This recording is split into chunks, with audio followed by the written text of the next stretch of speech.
Alors les amis, ça fait déjà 2 fois qu'on voit des feintes de hausse de marché. Donc ça fait déjà 2 fois que le marché est en train d'essayer de reprendre en fait. Donc on voit des signes de croissance. Je vois presque 11% en une semaine pour le projet Ethereum. Et je crois approximativement plus de 6% pour le projet Bitcoin. Donc on voit que le marché est en train de vouloir se relancer. Donc bien sûr, ça ne veut rien dire. Ça ne veut pas dire qu'il y a un potentiel bull run qui est en cours de préparation. Donc moi, je ne pense pas encore. Je ne pense pas encore qu'il y a un potentiel bull run qui est en cours. Du moins, pas pour l'instant. Mais il y a une information assez intéressante. Si on remarque bien ces 2 différentes hausses-là, donc je crois la première hausse a eu lieu il y a de cela quelques 10 jours environ. Et également la hausse qui est en cours actuellement. Donc c'est vrai quand même qu'aujourd'hui, on a recensé une correction. Mais il y a des informations assez intéressantes sur les projets qui pourraient exploser lors du prochain bull run. Parce que lors de ces 2 aussi qu'on a pu remarquer, il y a juste eu quelques projets qui ont vraiment mené la cadence, quoi. Il y a un groupe de projets en fait qui ont mené la cadence. Donc et ceci peut être en fait des signes des projets qui vont réellement exploser lors des prochains bull runs. Parce que je sais qu'actuellement, s'il y a beaucoup de personnes qui se posent des questions de savoir sur quel projet en fait je peux investir pour gagner gros, sur quel projet en fait je peux investir pour pouvoir profiter lorsqu'il y aura le futur bull run. Donc lorsque le marché va reprendre une très bonne tendance haussière pendant une bonne durée.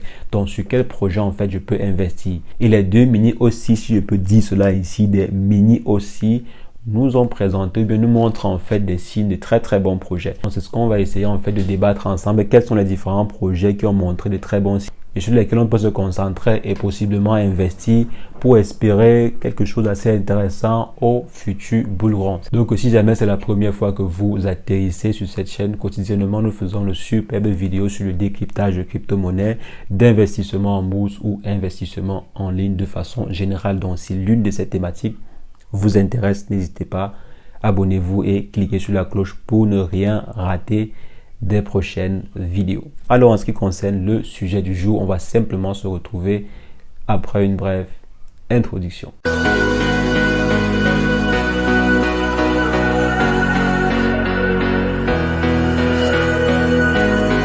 Alors les amis, comme je disais, il y a plusieurs projets qui ont montré de très bons signes de croissance lors de ces 2 mini hausses. Donc les 2 mini hausses qu'on a eu, la première comme j'ai dit il y a environ 10 jours, donc plus ou moins une semaine et 10 jours, et la deuxième il y a environ 3 jours. Donc depuis 3 à 4 jours on remarque qu'il y a une très bonne hausse sur le marché des crypto-monnaies. Comme j'ai dit, je ne suis pas sûr à 100% que ceci soit des signes de nouveaux bull run. Je ne suis pas sûr à 100%. Donc il n'y a pas vraiment de signe. Il n'y a pas actuellement, les seuls points forts qui peuvent vraiment motiver cette hausse, c'est la volonté des investisseurs, la volonté individuelle des investisseurs. Donc il n'y a pas de loi qui vient motiver en fait la hausse. Il n'y a pas de nouvelles réglementations qui vient motiver cette hausse. Donc je ne peux dire actuellement que la hausse n'est due qu'à la bonne volonté des investisseurs. Maintenant, néanmoins, comme je disais, cette différente aussi nous permet de voir déjà quels sont les différents projets qui pourront exploser lors des prochains bull runs. Donc, quels sont les différents projets sur lesquels les investisseurs se ruent massivement.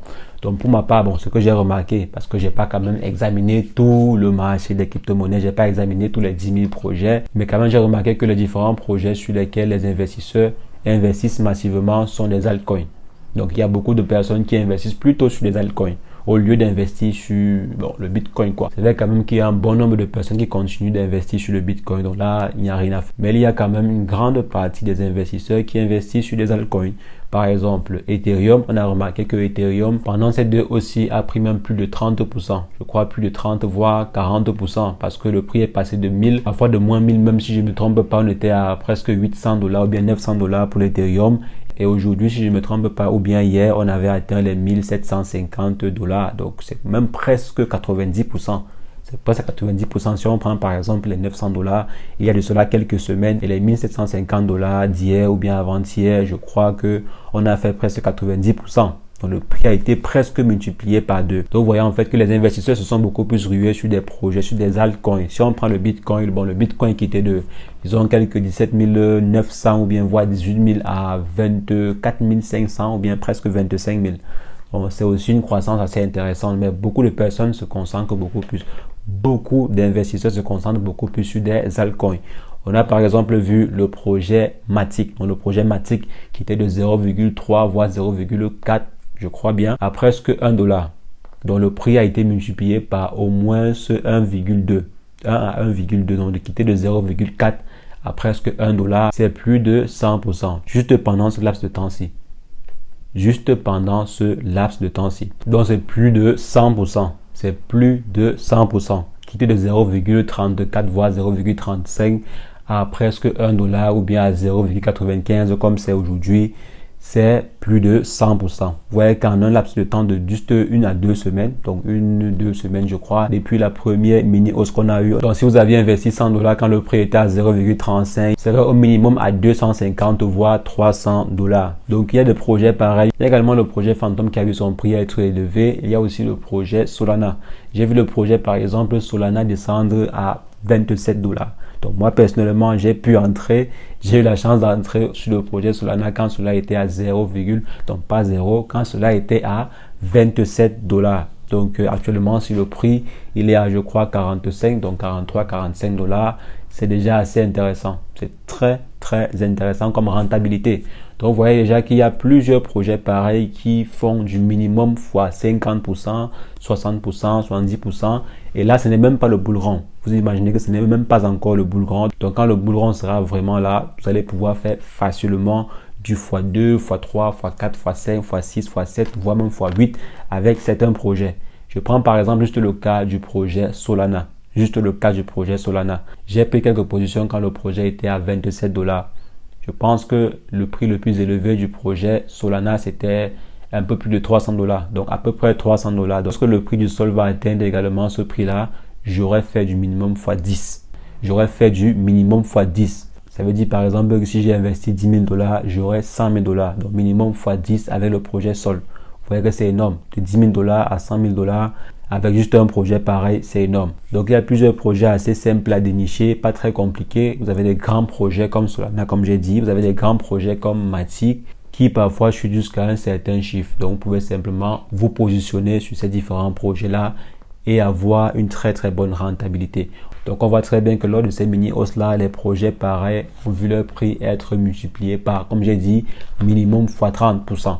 Donc 30%, 40%. Il y a des projets qui ont fait, comme j'ai dit, Matic, qui ont fait plus de 150%. Ce sont des très bons indicateurs en fait qui vous montrent sur quel projet vous pouvez investir pour espérer gagner gros lors du prochain bull run. J'ai fait ma petite liste à moi, donc ma petite liste que je vais surveiller, des projets en fait que je dois surveiller. Donc avec quelques points d'entrée pour ma part. Donc là sont mes points d'entrée personnels. Donc d'abord déjà il y a le projet ETH, donc le projet Ethereum. Je dois me positionner correctement et bien sur le projet Ethereum. Donc à partir de à 1100, je fortifie mes différentes positions sur le projet Ethereum et également un peu de Bitcoin. Donc ça ne tue pas quand même un peu de Bitcoin de temps à autre, juste une petite portion du Bitcoin à partir quand même de $18,000. Donc je peux fortifier un peu mes positions à partir de $18,000 pour le projet Bitcoin. Maintenant également le projet BNB. Projet BNB, je peux également fortifier mes positions à partir de $190. Ça c'est pour moi. Ce sont mes différents points d'entrée. Donc également le projet SAN. J'ai déjà eu à fortifier un peu bien mes positions sur le projet SAN. Donc à 0,75. Donc si le projet redescend encore à 0,75, je vais continuer à fortifier mes positions. Cela va de même pour le projet Solana. À $30, $35, je continue de fortifier mes positions sur le projet Solana. Et également pour le projet Mana. À 0,75, je continue de fortifier mes positions. Et aussi le projet Shiba Inu, bien sûr, à 0,000009. Je continue de fortifier mes positions sur le Shiba Inu. Également Matic à 0,5. Je continue de fortifier mes positions sur le projet Matic. Donc là, en fait, ce sont des projets que j'ai notés avec les différentes alertes. Donc, j'ai configuré en fait des alertes sur les plateformes d'échange de crypto-monnaies. Donc, lorsque le prix va atteindre ces différents prix d'entrée ici, bon, bien sûr, comme j'ai dit, selon moi, je vais continuer de fortifier mes différentes positions sur ces différentes crypto-monnaies-là. Donc, bien sûr, ça ne va pas empêcher que si jamais je tombe sur d'autres points d'entrée assez intéressants, sur d'autres projets. Donc là, en fait, ce sont les projets phares que je suis en train de cibler actuellement. Comme j'ai dit, ça n'empêche pas que j'investisse également sur d'autres, mais ce n'est pas la priorité. Il y a par exemple le projet Polkadot que je peux également investir dessus, le projet Phantom que je peux aussi investir dessus. Mais la cible principale, c'est ces différents projets. Il y a aussi le projet Gala qui est plutôt intéressant que je peux cibler. Mais comme j'ai dit, la cible, c'est sur ces différents projets-là. Donc là, personnellement, ce sont des projets sur lesquels je vais investir une bonne partie de mon capital. Maintenant, il y aura également une petite partie, juste une petite, pas plus de 3% ou bien 5% en mars, qui seront également redirigés vers des projets à haut risque.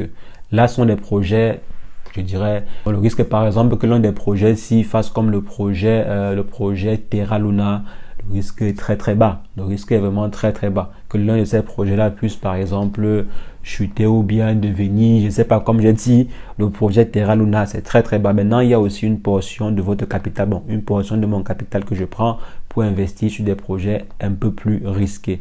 Mais la portion est très très faible. Genre que si jamais ces 5% ou bien ces 3%, je crois, disparaissent, peut-être que j'ai investi sur des projets bizarres et qui disparaissent, je n'aurai pas trop de soucis à me faire car c'est juste une petite partie de mon portefeuille. Et tous les projets que j'ai cités là, tous les différents projets que j'ai énoncés dans ma liste, vous voyez que chacun de ces projets a la possibilité, a la capacité en fait de faire minimum x3, x4, x5, x6, jusqu'à voir x10 ou même x11. Par exemple, comme j'ai dit, le projet Sol, donc la possibilité de faire du x4, x5 et etc. Il y a aussi le projet Matic qui a la possibilité de le faire, surtout si vous entrez à une très bonne position. Il y a aussi la possibilité pour le projet SAN. Donc, tous les différents projets que j'ai listés ont la possibilité de faire au minimum du x2, minimum du x2, x3, x4, si vous entrez au bon moment. Et lors du prochain bull run, je pense que vous allez faire du minimum. Je pense qu'on pourrait faire du minimum x5 sur chacun de ces projets. Peut-être pas le Bitcoin, mais je pense quand même que sur la plupart de ces projets, si on entre au bon moment, faire du x5 serait la base. Faire du x5 vraiment serait la base au prochain bull run. Donc les amis, voici ma petite liste secrète que je tiens à l'œil dans les différents projets que j'ai à l'œil sur lesquels je vais investir lorsque le prix pourra atteindre déjà certains points d'entrée. Donc je commence à investir à partir de ces différents points d'entrée. Donc comme j'ai dit, il y a plusieurs autres projets sur lesquels vous pouvez aussi investir. Mais essayez de voir les projets risqués, donc classer, essayez de classer un peu comme je classe les miens, et les projets risqués et les projets moins risqués. Vous mettez une partie de votre portefeuille sur des projets et une autre partie également sur des projets un peu plus risqués. Donc pour essayer d'équilibrer la balance en cas de danger. Si vous voulez par exemple faire du x5, il y a plusieurs projets pas compliqués à dénicher qui sont là à la vue de tout le monde que vous pouvez choisir pour faire du x5 minimum au prochain bull run. Si vous voulez maintenant faire du x1000, x10 000, x20 000 et consorts, maintenant là il faudrait travailler un peu. Il faudrait travailler, dénicher des futurs pépites et consorts. Donc les amis, voilà ce que je pouvais partager avec vous concernant ce sujet-ci, concernant en fait ce qu'a pu nous produire comme information ces deux mini bull run quoi, ces deux mini aussi. C'est ce que je voulais partager avec vous. On va simplement se revoir très prochainement pour une nouvelle vidéo sur le décryptage de crypto-monnaies. Mais entre-temps, portez-vous bien. Ciao, ciao.